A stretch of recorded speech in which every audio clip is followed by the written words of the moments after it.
वळूया इतर बातम्यांकडे। हिंदू मुस्लिम वाद बंद करा नाहीतर महागात पडेल। मुंबई भाजपा अध्यक्ष अमित साटम यांनी ही धमकी दिली आहे। काँग्रेसचे अमानत खान यांनी फेसबुकच्या माध्यमातून धमकी दिली आहे। भाजपाच्या तेजिदर तिवान यांच्याकडून पोलीस ठाण्यात त्यानंतर तक्रार दाखल करण्यात आली आहे। काँग्रेसचे अमानत खान यांनी फेसबुकच्या माध्यमातून ही धमकी देण्यात आलेली आहे। हिंदू मुस्लिम वाद बंद करा नाहीतर महागात पडेल असं त्यांना म्हटलंय। त्यानंतर तेजिदर तिवान यांच्याकडून पोलीस ठाण्यात तक्रार दाखल करण्यात आली आहे।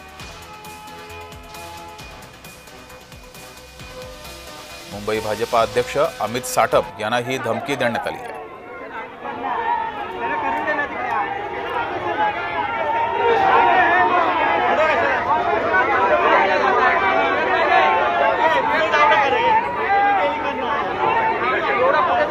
खरं म्हणजे आपल्या सगळ्यांना माहिती आहे की या मोर्चाला परवा आपका इरशाद खान, मुंबई अध्यक्ष कांग्रेस विचार विभाग। अमित साटम, आपका एक इंटरव्यू देखा था मैंने न्यूज में। आप असलम भाई को बोल रहे थे पाकिस्तान चले जाओ। अरे पाकिस्तान तो तेको जाना चाहिए, वो असलम भाई क्यों जाएगा? पाकिस्तान के दलाल तो तुम लोग है ना। पहले तो आरएसएस थे, अब तो तुम लोग भी आ गए उसके अंदर में, तो तुम लोग को जाना चाहिए। वो क्यों जाएगा मुझे ये बताओ ना, असलम भाई क्यों जाएगा?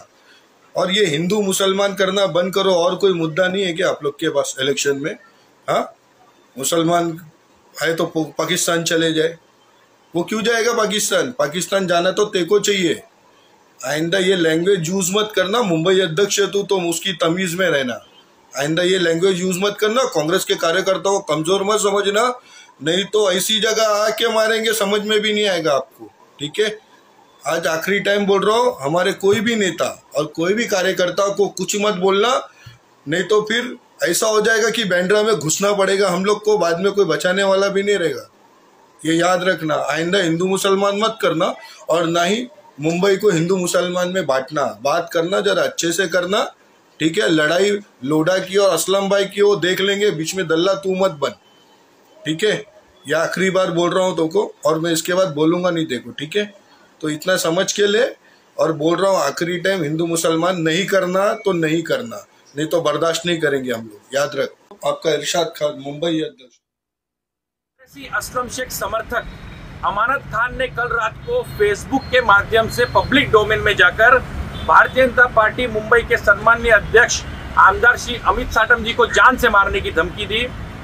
हम भारतीय जनता युवा मोर्चा मुंबई के कार्यकर्ताओं ने आज भागुर नगर पुलिस स्टेशन में जाकर इसकी तकरार दी और हमें पुलिस प्रशासन ने आश्वासित किया है कि हाँ वो एफआईआर लेंगे और अमानत खान को अरेस्ट भी करेंगे।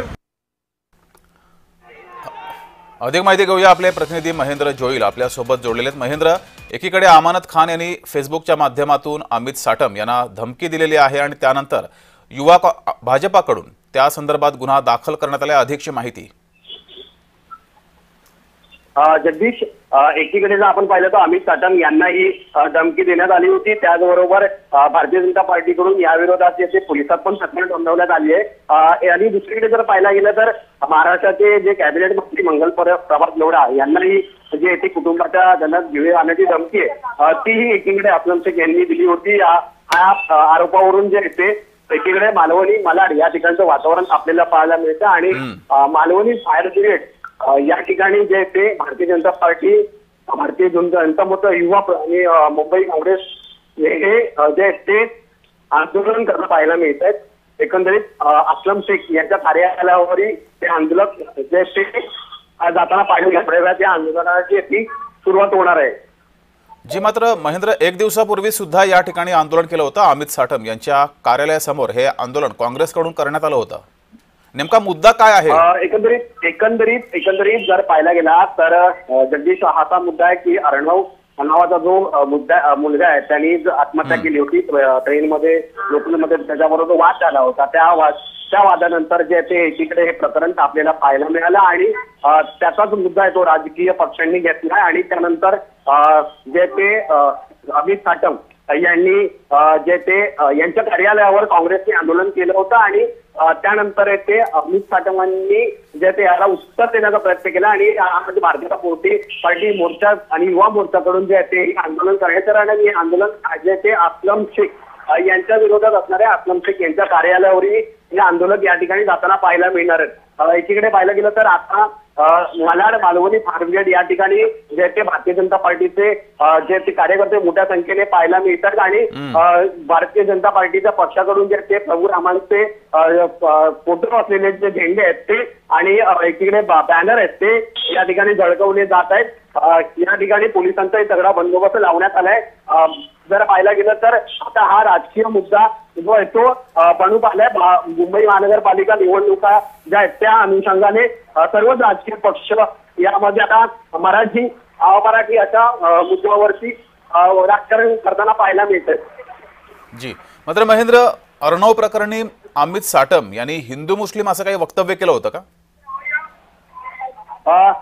या ठिकाणी जर पाहिलं गेलं तर अर्णव संदर्भात जी घटना घडली होती लोकल ट्रेनमध्ये त्याचा तो जो मुद्दा आहे तोच जे ते एकीकडे पाहिलं गेलं अमित साटम यांनी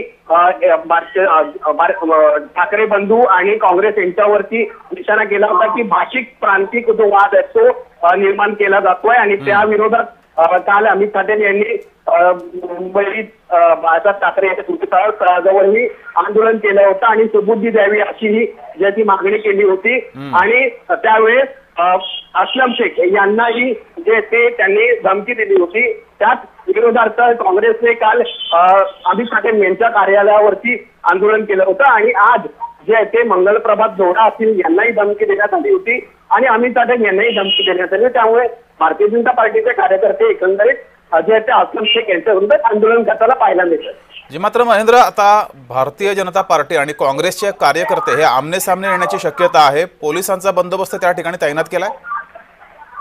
नक्कीच जगदीश, या ठिकाणी मुंबईत मालवणी म्हणजे फायरब्रिगेड या एरियामध्ये जे ते मोठ्या संख्येने पोलिसांचा बंदोबस्त लावण्यात आला आणि इथून काही मीटर अंतरावरती असलम शेख यांचं जनसंपर्क कार्यालय आणि त्या ठिकाणी मोठ्या प्रमाणात जो आहे पोलिसांचा बंदोबस्त लावण्यात आलाय।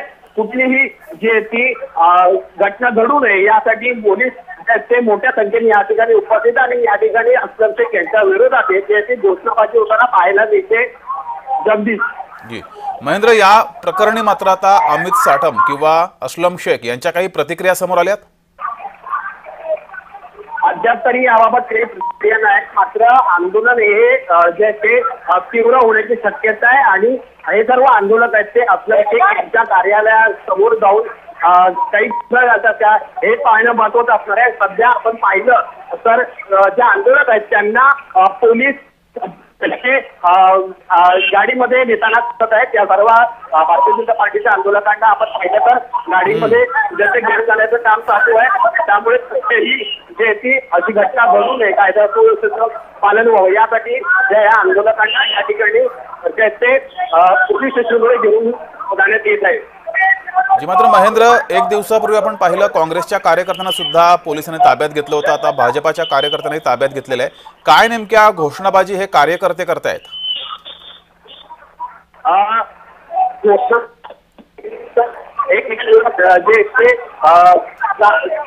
भाषिक जो वाद आहे त्या वादाविरोधात ही सगळी घोषणाबाजी पाहायला मिळते। अर्णव खैरे प्रकरणामध्ये मराठी जी लोक आहेत त्या मुलांनी अर्णव खैरेला जो प्रसंग घडला होता ट्रेनमध्ये त्याचाच अनुषंगाने अमित साटम यांनी जे ते वक्तव्य केलं होतं आणि त्या विरोधात जे आंदोलन पण केलं होतं। बाळासाहेब ठाकरे यांच्या स्मृतीस्थळावर ठाकरे बंधूंना सबूत द्यावी आणि असलम शेख। महेंद्र, मी तुम्हाला काही वेळासाठी थांबवतोय। आपल्या सोबत मुंबई अध्यक्ष आणि खासदार वर्षा गायकवाड यांची प्रतिक्रिया येते दूरध्वनीवरून आपल्या सोबत जोडल्यात। वर्षाताई, मुंबईमध्ये आता पालिका निवडणुका जवळ जशा येऊ लागलेले तसा वाद पेटू लागलाय। प्रश्न असा आहे की या वादाची सुरुवात कधीपासून झाली? या वादाची सुरुवात याच्यामुळे झाली की मंत्री लोढाजींनी एक पत्र दिलं सीपींना, त्याच्यामुळे त्यांनी सांगितलं की त्या ठिकाणी जे आहे ते मला धमकी देण्याचं काम झालंय।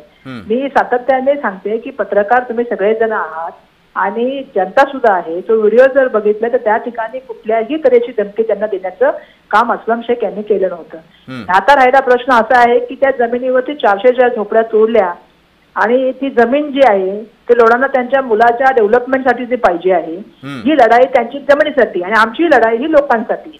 आता लोकांसाठी जर आम्ही लढाई लढण्याचं काम करत असतो तर तुम्ही धर्मवाद त्यामध्ये आणणार असाल तर आम्हाला एक गोष्ट सांगायची आहे की आम्हाला ह्या इलेक्शन जे आहे धर्म, प्रांत, भाषा या विषयावरती न लढता मुंबईकरांच्या प्रश्नावरती आम्ही लढत आहोत. मोठ्या प्रमाणामध्ये त्या ठिकाणी लोकांची घरं जी आहे ती तुटलेली आहे. आता प्रश्न महत्वाचा आहे की आम्ही हे बोलत असताना त्यांच्या भाजपाचे जे अध्यक्ष आहेत अमित साटम यांनी ज्या तऱ्हेने स्टेटमेंट केलं आणि पाकिस्तानाची औलाद हा शब्द वापरला, आमचं म्हणणं असं आहे की या संविधानाची ज्यांनी ज्या वेळेस शपथ घेऊन मंत्रिपदाची त्या ठिकाणी भूमिका साकारण्याचं काम केलं, आमदार म्हणून काम करत आहेत, अशा व्यक्तीबद्दल तुम्ही अशा तऱ्हेने बोलणार? आणि का बोलणार तुम्ही? एक जातीवाद, धर्मवाद त्या ठिकाणी सातत्याने सुरू करण्याचं काम अमित साटम ज्या दिवसापासून अध्यक्ष बनले भाजपाचे त्या दिवसापासून सुरू केलेलं आहे. मुंबईच्या महत्वपूर्ण विषयाला सगळ्यांना बगल द्यायची आणि त्या ठिकाणी बिल्डरांसाठी काम करायचं, मित्रांसाठी काम करायचं, लोणासाठी काम करायचं, कंबोजसाठी काम करायचं आणि त्यांच्यासाठी जात धर्म आणायचा. आमचा प्रश्न हाच आहे या ठिकाणी महत्वाचा की ज्या गोष्टीसाठी लढाई आहे त्या लढाईवर का बोलत नाही तुम्ही? आणि तुम्ही त्या ठिकाणी पाकिस्तानच्या गोष्टी बोलता. पाकिस्तानचा काय संबंध आहे मुंबईकरांची, झोपडधारकांची? मला सांगावं. जी आमची लोक पत्रकार परिषद घेतील त्यामध्ये सगळ्या गोष्टी स्पष्ट होतीलच तुमच्या समोर. पण आज हा मोर्चा कशासाठी काढला? आणि यांच्यावर काय कारवाई होणार आहे? तोच मुद्दा आहे वर्षाताई. काल जेवढा नाही माझा होऊ द्या पूर्ण. काल जेवढा बंदोबस्त लावला होता, गल्ल्या गल्ल्या बंद केल्या होत्या, आज का नाही केल्या? मुंबई भरातून लोकांना बोलवलं, पोलिसांना माहित नाहीये?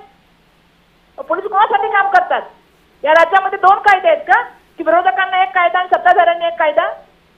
हे बिलकुल चालणार नाही महाराष्ट्रामध्ये आणि मुंबईमध्ये तर बिलकुल चालणार नाही. आम्ही मुंबईच्या ट्रॅफिक, मुंबईचे रस्ते, मुंबईच्या पाण्याच्या व्यवस्थापनाबद्दल बोलतोय. आम्ही झोपडपट्ट्यांच्या प्रश्नाबद्दल बोलतोय. सातत्याने मी मुंबईमधल्या प्रदूषणाबद्दल आवाज उचलण्याचं काम करते. तुम्ही मुंबईच्या घनकचऱ्याबद्दल बोलणार नाही, मुंबई महानगरपालिकेतल्या भ्रष्टाचाराबद्दल बोलणार नाही का? तुमचे त्यात हात आहेत म्हणून तुम्ही प्रत्येक गोष्ट धर्माकडे घेऊन जाऊन त्या ठिकाणी जबरदस्ती करण्याचं काम करणार? हे मुंबईची जनता सज्ञ आहे, त्यांना समजते की काय चाललेलं आहे. आणि म्हणून आज जो मोर्चा काढलाय, कशाबद्दल मोर्चा काढलाय? तुम्ही सत्तेमध्ये आहात ना? जर एखाद्या व्यक्तीने असं बोललेलं वाक्य नसेल, तुम्ही त्याच्याबद्दल एक जबरदस्ती एक तयार करता वातावरण, हे बरोबर नाही. आणि हे मी सांगू इच्छिते देवेंद्र फडणवीसजींना की तुमच्या लोकांना सांगा हे बरोबर नाहीये जे चाललेलं आहे ते. कोणाला दबाव देण्याचं काम करताय? आम्ही दबावला घाबरणार नाही. आम्ही मुंबईकरांचा आवाज म्हणून मागे पण उचललो आहोत, आता पण उचलणार. जी मात्र वर्षाताई मुद्दा तोच आहे, जमिनीचा वाद होता, त्याला धार्मिक रंग दिला जातोय असं आपलं म्हणणं आहे. मग आता यावर आपली पुढची भूमिका काय असणार आहे?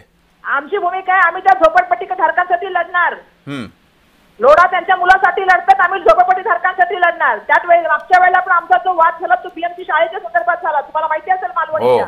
100 कोटी मुंबई महानगरपालिकेच्या शाळेने खर्च करायचे, मुंबई महानगरपालिकेने, आणि मग ती शाळा एका प्रायव्हेट व्यक्तीला द्यायची आणि त्याच्या उद्घाटनाला लोढा साहेबांनी यायचं. काय चाललंय?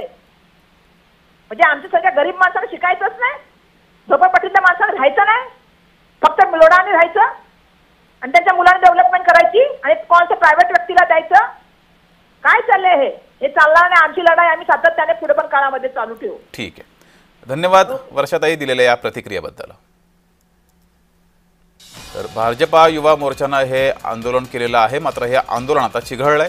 पोलिसांनी या आंदोलकांना ताब्यात घेतलेलं आहे. काँग्रेसकडून या संदर्भात प्रतिक्रिया समोर आलेली आहे. जमिनीचा वाद होता, त्याला धार्मिक रंग का दिला जातोय असं काँग्रेसकडून वर्षा गायकवाड यांनी म्हटलंय. आणि ज्या झोपडपट्ट्या तोडण्यात आलेल्या आहेत, जो भूखंड लाटण्याचा प्रयत्न होतोय, त्या विरोधात आम्ही लढत राहू असंही वर्षा गायकवाड यांनी म्हटलंय.